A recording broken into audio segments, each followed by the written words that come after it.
నమస్తే. Welcome to our channel. నేను సిరి. చంద్రబాబు నాయుడు గారు ఎన్నికల ప్రచార సమయంలో అయితే కొన్ని కీలక హామీలు అయితే ఇవ్వడం జరిగింది. అందులో ఏంటంటే పేదలకి ఇళ్ల నిర్మాణం గురించి అయితే తను చెప్పడం జరిగింది. ఇప్పుడు అది అమలు చేయబోతున్నారు. పట్టణాల్లో అయితే 2 సెంట్లు, ఊర్లో అంటే విలేజెస్లో అయితే 3 సెంట్ల భూమిని ఇవ్వాలని చెప్పేసి నిర్ణయించుకున్నారు. 2029 నాటికైతే అందరికీ అందేలాగా కూడా ప్లాన్స్ ఇస్తున్నట్టు మరి తెలుస్తుంది. ఈ అంశాన్ని మరింత వివరంగా మనకి వివరించడానికి మనతో పాటు ఉన్నారు ప్రముఖ సీనియర్ జర్నలిస్ట్ డివిఎస్ గారు. నమస్కారం సార్. నమస్తే అమ్మ. సార్, ఇప్పుడు చూస్తున్నట్టయితే మనం ఎన్నికల సమయంలో చూసాము, అన్ని పార్టీలు అన్ని హామీలు ఇచ్చారు. అలాగే చంద్రబాబు నాయుడు గారు కూడా కొన్ని కీలక హామీలు అయితే ఇవ్వడం జరిగింది ప్రజలకి. అందులో ఒకటి ఏంటంటే పేదలందరికీ ఇళ్ళ స్థలాలు ఇవ్వడం గురించి తను చెప్పడం జరిగింది. అయితే ఇప్పుడు అది నెరవేరుస్తున్నారు అని చెప్పేసి మనకి వార్తలు వస్తున్నాయి. 2029 నాటికి అందరికీ ఇల్లులు ఇవ్వబోతున్నట్టు కూడా మరి వార్తలు వస్తున్నాయి. సో ఇది ఎలా ఉండబోతుంది సార్?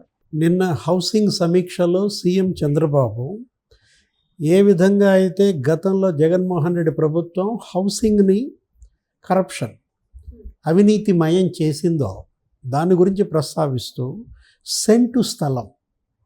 సెంటులో స్థలం ఇస్తే ఇల్లేం కట్టుకుంటారు?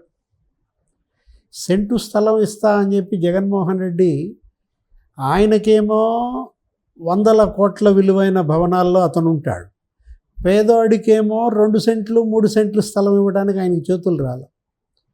జనరల్గా ప్రభుత్వం ఎప్పుడు నివేశన స్థలాలు ఇచ్చినా కూడా 3 సెంట్లు ఇస్తుంది, లేదు 2 సెంట్లు ఇవ్వాలి. ఎందుకని? 1 సెంట్ అంటే ఎంత? 48 గజాలు ఎంత ఉంటుంది. దాంట్లో ఇల్లేం వస్తుంది? కనీసం 150 గజాలు 100 గజాలు లేదే నువ్వు ఇల్లు కట్టుకోలేవు. ఇలాంటి పరిస్థితుల్లో పేదల జీవితాలతో జగన్మోహన్ రెడ్డి ఆడుకున్నాడు. మనం ఆంధ్రప్రదేశ్ చరిత్ర చూస్తే హౌసింగ్ అనేది తెలుగుదేశం పార్టీ పేటెంట్. పేదలకి వాళ్ళ పక్కా ఇళ్ల నిర్మాణానికి ఆద్యుడు ఎన్టీఆర్. అంతకుముందు ఏంటి? గుడిసెలు ఉండేవి. ప్రభుత్వం 300 రూపాయలు ఇచ్చేది. ఆ 300 రూపాయలతో ఒక 10 తాటాకులు, లేకపోతే ఒక 4 తడికలు, ఒక 6 వెదురు బొంగులు, వీటితో గుడిసెల నిర్మాణం పేదలకు జరిగేది. అలాంటి దాంట్లో ఎన్టీఆర్ ఏం చేశాడు? పేదోడు కూడా కాంక్రీట్ భవనంలో ఉండాలి, స్లాబ్ కిందే అతను పర్మనెంట్ హౌస్ కావాలి అని చెప్పి ఈ పక్కా గృహాల పథకానికి ఆయన ఆద్యుడు. ఎన్టీఆర్ హయాంలో ఏడాదికి 50,000 కట్టేవాడు పేదలకి ఇళ్ల నిర్మాణం. అదే తర్వాత చంద్రబాబు ముఖ్యమంత్రిగా అయిన తర్వాత 9 ఏళ్ళు ఆ ఉమ్మడి రాష్ట్రంలో ముఖ్యమంత్రిగా ఉన్నప్పుడు చంద్రబాబు ఏం చేశాడు? దాన్ని ఏడాదికి 1,00,000 ఇళ్ళు కట్టించేవాడు. పేదలకు ఏడాదికి 1,00,000 ఇళ్ళు చొప్పున.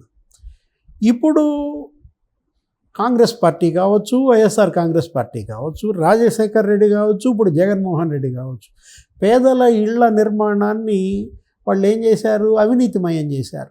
రాజశేఖర్ రెడ్డి టైంలో కూడా అప్పుడు ఏంటి, ఆయన ఇందిరమ్మ ఇళ్ళు అని బిగించేది. అవును సార్.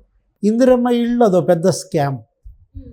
దాని మీద ఎంక్వైరీ జరిగింది, సిబిసిఐడి ఎంక్వైరీ జరిగింది. దగ్గర అది 14,000 కోట్ల స్కామ్. ఏంటి? 14 లక్షల ఇళ్ళు అదృశ్యం. ఇల్లే అదృశ్యం అయిపోయాయి. అంటే కట్టకుండానే బిల్లులు చేసేసుకున్నారు, గాల్లో కట్టారన్నమాట. కట్టిన ఇళ్ళు కూడా ఏమని చెడ్డ పేరు వచ్చింది రాజశేఖర రెడ్డికి. పిచ్చి గూళ్ళు కట్టాడు. అది కూడా ఏంటి? తంతే పడిపోయే ఇళ్ళు, నాసిరకం సిమెంటు, సున్నం వేసి ఏదో మమ అనిపించి దానికి ఏదో 3 రంగులు వేసారు కాంగ్రెస్. దీంట్లో పేదల ఇళ్ల నిర్మాణంలో అప్పుడు బొత్స సత్యనారాయణ ఉండేవాడు హౌసింగ్ మినిస్టర్గా. ఇది పెద్ద స్కామ్. దగ్గర ఒక 90 మంది సస్పెండ్ అయ్యారు అప్పట్లో. సేమ్ అదే మరి జగన్మోహన్ రెడ్డి ముఖ్యమంత్రిగా ఉన్నప్పుడు కూడా స్కామ్. ఏది? ఈ ఇళ్ల స్థలాలు. ఇతను కట్టిన ఇళ్ళు లేకపోగా కేంద్ర ప్రభుత్వం 22 లక్షల ఇళ్ళు ఇచ్చిందంట. హౌసింగ్ ఫర్ ఆల్ అనే స్కీమ్ కింద ఆంధ్రప్రదేశ్కి 22 లక్షల ఇళ్ళు ఇస్తే ఇతను 2 లక్షల ఇళ్ళు కూడా కట్టలేదని మొన్న ప్రధాని మోడీ తిట్టిపోయారు. మొన్న ఎన్నికల ప్రచారంలో రాజ్నాథ్ సింగ్ ప్రధాన విమర్శ దాని మీదే. మేము జల్ జీవన్ మిషన్ కింద మేము 14,000 కోట్లు ఇస్తే ఇతను 1,400 కోట్లు ఖర్చు పెట్టలేదని, 22 లక్షల ఇళ్ళు ఇస్తే కనీసం 2 లక్షల ఇళ్ళు కట్టలేదని. ఎందుకని జగన్ ఇళ్ళు కట్టలేదు? కట్టిన ఇల్లు మిగిలింది తక్కువ. దాంతో వాళ్ళకి సంతృప్తి లేదు. ఎక్కువ ఎలా మిగుల్చుకోవాలి, ఎక్కువ అవినీతి ఎలా చేయాలనే దాంట్లో ఏం చేశాడు, ఈ ఇళ్ల స్థలాలు తీసుకున్నాడు. 30 లక్షల ఇళ్ల స్థలాలు ఇస్తా అని చెప్పి బిగిన్ చేశాడు. అది పెద్ద స్కామ్. జగనన్న కాలనీల నేను అసలు ఇళ్ళు కడతలేదు, ఊళ్ళు కడుతున్నా అన్నాడు. ఊళ్ళు కడుతున్నానన్న పెద్ద మనిషి ఏం చేశాడు, ఊళ్ళు మింగేశారు అన్నమాట. నీకు ఎకరం 5 లక్షలు 10 లక్షలు చేసే భూమిని ఏం చేశాడు, ఎకరం 50 లక్షలకి ₹1,00,00,000 కొనిపించాడు. 80 లక్షలకు కొన్నారు, 90 లక్షలకు కొన్నారు. ఆ డబ్బులు పంచుకున్నారు. అది పెద్ద స్కామ్ అన్నమాట, పెద్ద కుంభకోణం. ఏంటి, అవన్నీ పల్లపు భూములు, అక్కడ పునాదులు నిలబడవు, నీకు మెడలోతు నీళ్లు చేరతాయి. ఆవ భూములు తెలుసు కదా, అదో పెద్ద స్కామ్. ఎక్కడ, కాకినాడ దగ్గర గోదావరి జిల్లాలో ఆవ భూములు 500 కోట్లు ఏమో అక్కడ స్వాహా చేశారని ఆ గోరంట్ల బుచ్చయ్య చౌదరి వీళ్ళందరూ తిట్టు వదిలిపెట్టారు. ఆ ఇచ్చిన ఇళ్ల స్థలాలు కూడా ఎక్కడ పల్లపు భూములు. ఇప్పుడు అక్కడ పోయి ఇల్లు కట్టుకోవాలన్నా కట్టుకోలేరు. ఎందుకని, అవన్నీ చెరువులు, వాగులు, వంకల్లో స్థలాలు ఇచ్చాడు. ఎంత ఇచ్చాడు ఆ స్థలం కూడా, 1 సెంట్ ఇచ్చి. దాని పేరే అది, ఏది ఆ స్కీమ్ పేరే సెంటు స్థలం, జగనన్న సెంటు స్థలం అని.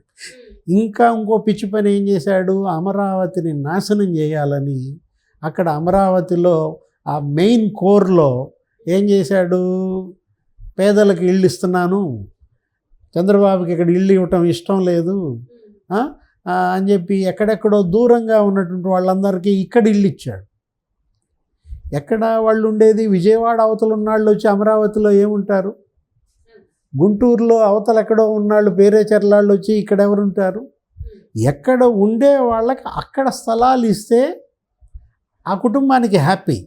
రైట్, వాళ్ళకి అక్కడ పొలం ఉంటుంది, వాళ్ళకి అక్కడ ఉపాధి ఉంటుంది, అక్కడే వాళ్ళు స్థలం కోరుకుంటారు.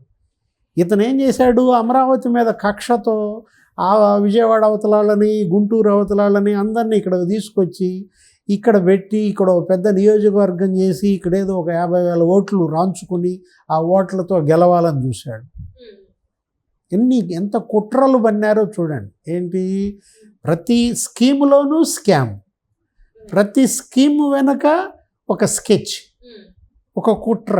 ఇలా జగన్మోహన్ రెడ్డి పేదల ఇళ్లలో కూడా పైరవీలు చేశాడు, పైసల కోసం కక్కుర్తి పడ్డాడు. ఇప్పుడు నిన్న హౌసింగ్ మీద సమీక్షలో ఇవాళ మరి చంద్రబాబు ముఖ్యమంత్రిగా ఏమన్నారు, 4 లక్షలు చేశాడు.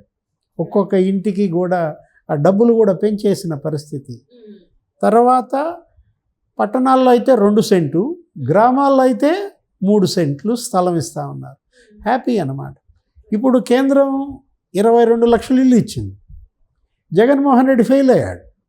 హౌసింగ్ ఫర్ ఆల్లో తెచ్చుకోలేకపోయాడు. గతంలో చంద్రబాబు 5 ఏళ్ళు ముఖ్యమంత్రిగా ఉన్నప్పుడు 2014-19 10 లక్షల ఇళ్ళు కట్టారు.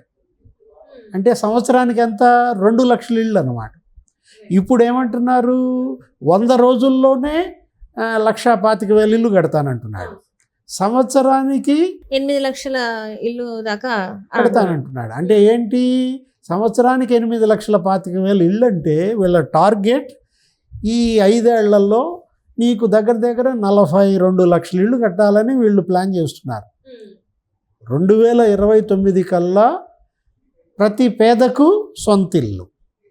అంటే సొంతిల్లు లేని కుటుంబం ఇంకా ఆంధ్రప్రదేశ్లో ఉండకూడదన్న ఒక సత్సంకల్పంతో వీళ్ళు ముందడుగు వేస్తున్నారు. ఒకవైపేమో పేదల ఇళ్లలో అవినీతి కుంభకోణాలకు పాల్పడిన జగన్మోహన్ రెడ్డిని చూసాం. మరోవైపేమో 42 లక్షల ఇళ్ళు కడతాను, జగన్ ఇచ్చిన స్థలం కన్నా డబల్ స్థలం ఇస్తాను, 4 లక్షల రూపాయలు డబ్బులు ఇస్తాను ఒక్కొక్క ఇంటికి అన్న దీంట్లో ఇవాళ పేదోడు హ్యాపీ.